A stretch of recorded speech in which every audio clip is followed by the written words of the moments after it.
Oi gente, tudo bem? Eu sou a Adriele. Depois de um bom tempo, eu tô animada com o retorno do canal e espero que vocês estejam também. Espero que continuem apoiando o canal, curtindo, comentando e indicando os vídeos para que possamos crescer cada dia mais. Hoje eu vou contar um caso que, apesar de ter sido solucionado pelas autoridades, ainda é um mistério. Então, hoje eu vou contar para vocês o caso de Michael Patterson.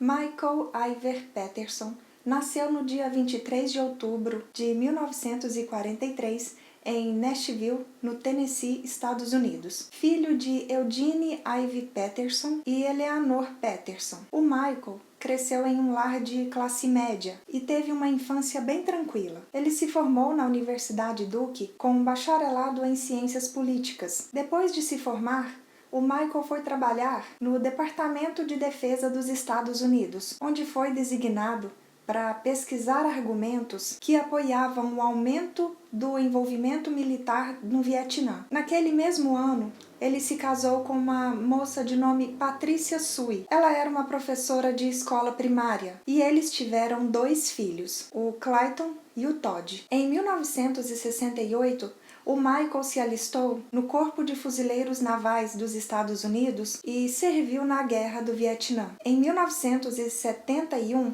ele recebeu uma dispensa honrosa com o posto de capitão depois que sofreu um acidente de carro que o deixou com uma certa deficiência. Essa deficiência era na perna e isso atrapalhava bastante a sua locomoção. Após a sua carreira militar, o Michael se tornou escritor, publicando vários livros em suas experiências em combate. Ele era conhecido por fantasiar e faltar um pouco com a verdade em suas histórias. Um exemplo disso seria ele afirmar em várias dessas histórias que tinha ganhado várias medalhas de honras em batalha, mas ele não tinha as medalhas nem nenhuma documentação que comprovasse isso. Com o passar do tempo, o Michael e a sua esposa conheceram o casal Elizabeth e George Ratliff. Eles também conheceram suas 2 filhas, a Margaret e a Martha. Após a morte do George, as 2 famílias ficaram muito unidas e em 1985, infelizmente, a Elizabeth também veio a falecer.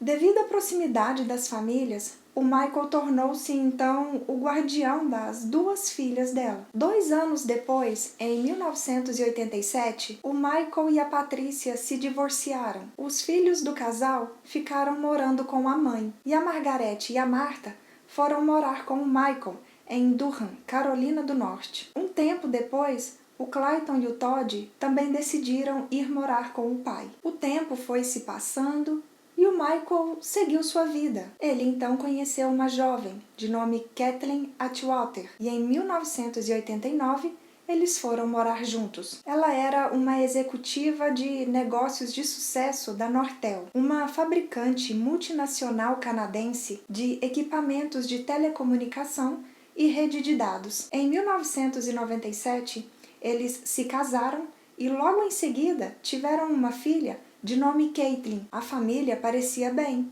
Eles moravam em uma mansão, tinham uma vida financeira estável e eram rodeados de amigos. Na noite do dia 9 de dezembro de 2001, o Michael fez uma chamada desesperado para a polícia, dizendo que a sua esposa, que na época estava com 48 anos de idade, tinha caído da escada, cerca de 15 a 20 degraus, e estava inconsciente. Quando os paramédicos chegaram, infelizmente encontraram a Kathleen já sem vida no pé da escada, com ferimentos graves na cabeça. A princípio, a teoria de que tinha apenas acontecido um acidente ali era plausível, mas ao longo das investigações foram surgindo várias inconsistências. A quantidade de sangue no local era enorme e os ferimentos na cabeça da Kathleen não eram consistentes com uma simples queda da escada. Uma autópsia revelou lacerações bem estranhas no couro cabeludo dela, consistentes com golpes de um objeto contundente. E isso levou as pessoas a acreditar que, na verdade, ela tinha sido agredida até perder a vida e depois essa pessoa que a agrediu teria jogado ela da escada meio que para encobrir o crime. Os exames toxicológicos mostraram no sangue da Kathleen 0,07% de teor alcoólico e também de 5 a 15 miligramas de um remédio calmante. E ela havia perdido a vida cerca de 90 minutos a 2 horas após terem causado esses ferimentos na cabeça dela por perca de sangue. O Michael era a única pessoa presente na casa dela no momento em que isso aconteceu. Por isso, ele foi acusado de ter tirado a vida da sua própria esposa. E o motivo teria sido a sua bissexualidade. Ele escondia esse segredo por anos, porque tinha medo das pessoas que eram próximas a ele, familiares e amigos, não aprovarem o seu estilo de vida. Porém, naquela altura do casamento, a sua esposa tinha descoberto infidelidades com outros rapazes, e isso teria causado uma grande discussão entre o casal, porque ela teria o confrontado. Esse julgamento atraiu muito a atenção da mídia à medida que detalhes sobre a vida do Michael foram sendo expostos. A promotoria sugeriu que o casamento dos Petersons não era feliz, sugerindo que a Kathleen tinha descoberto a suposta vida secreta do seu marido e, como ela não aceitou, ela queria pedir o divórcio. Já a defesa argumentou que a Kathleen, na verdade, já sabia dessa bissexualidade do seu marido e que tinha aceitado. Uma coisa que parecia incontestável era que o casamento dos dois eram felizes. E isso, filhos do Michael e da Kathleen e outros amigos da família chegaram a deixar bem claro em tribunal. Lembram da Elizabeth Ratliff, amiga da família Peterson, que faleceu em 1985? Seu corpo também foi encontrado em sua casa, ao pé da escada, com ferimentos na cabeça. Estranhamente, na noite anterior que isso aconteceu, que o corpo dela foi encontrado, a família Peterson tinha ido jantar na casa dela. E o Michael tinha ficado um pouco mais na casa para ajudar a Elizabeth a colocar as suas filhas na cama. No dia seguinte, infelizmente, o corpo dela foi encontrado pela babá das suas filhas. Inicialmente, essa morte foi considerada como um acidente. Porém, levantaram essa estranha coincidência no julgamento do Michael. E por isso, o corpo da Elizabeth foi exumado para que o mesmo médico legista que fez a autópsia da Kathleen fizesse mais essa autópsia. E com esses resultados, mais declarações de algumas testemunhas que descreveram como o corpo foi encontrado na época, essa morte passou a ser considerada então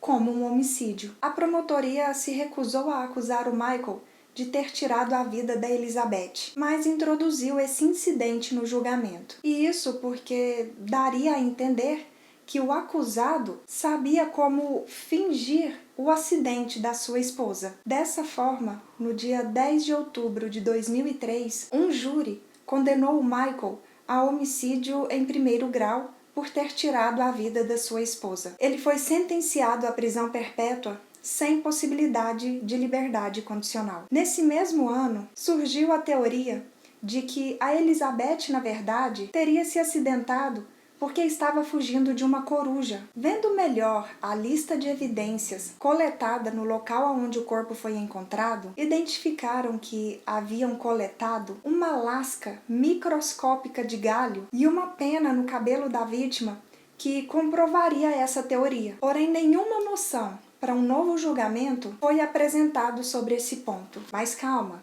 que não termina por aí não. Em 2011, a defesa do Michael conseguiu um novo julgamento após descobrir que um dos principais especialistas forense da acusação havia manipulado diversas provas, inclusive nesse caso. E esse novo julgamento resultou na soltura do Michael. No dia 16 de dezembro de 2011, ele foi libertado da prisão sob a fiança de $300 mil e colocado em prisão domiciliar com uma tornozeleira eletrônica. No dia 24 de fevereiro de 2017, ele aceitou um acordo conhecido como Alford Plea. Nesse acordo, ele não admite a culpa, mas reconhece que haviam provas suficientes para acusá-lo. Com isso, ele foi condenado a tempo já cumprido e foi solto da prisão. Apesar de que, perante a justiça, já se tem um veredito sobre esse caso, ele ainda, para muitos, permanece um mistério. A morte da Kathleen teria sido um trágico acidente ou um assassinato meticuloso disfarçado? E a Elizabeth? O Michael teria algum envolvimento com o que aconteceu com ela? Ou, coincidentemente, teria sido um outro acidente? Até a postagem desse vídeo, sabe-se que o Michael, que está hoje com 81 anos de idade, tem vivido uma vida relativamente calma e modesta em Durham. Ele é aposentado e se mantém afastado dos holofotes. Mesmo assim, a sua história continua a gerar interesse do público, especialmente depois que lançaram a série The Staircase na HBO em 2022. Vocês conhecem e já viram essa série? Comentem aqui embaixo o que vocês acharam desse caso, se realmente tudo teria sido um acidente ou, no fundo, o Michael tinha uma perversidade que não mostrava a ninguém. Espero que tenham gostado de mais esse vídeo aqui no canal, do retorno do canal. Os vídeos vão continuar no mesmo dia, todas as quartas-feiras, às 19 horas.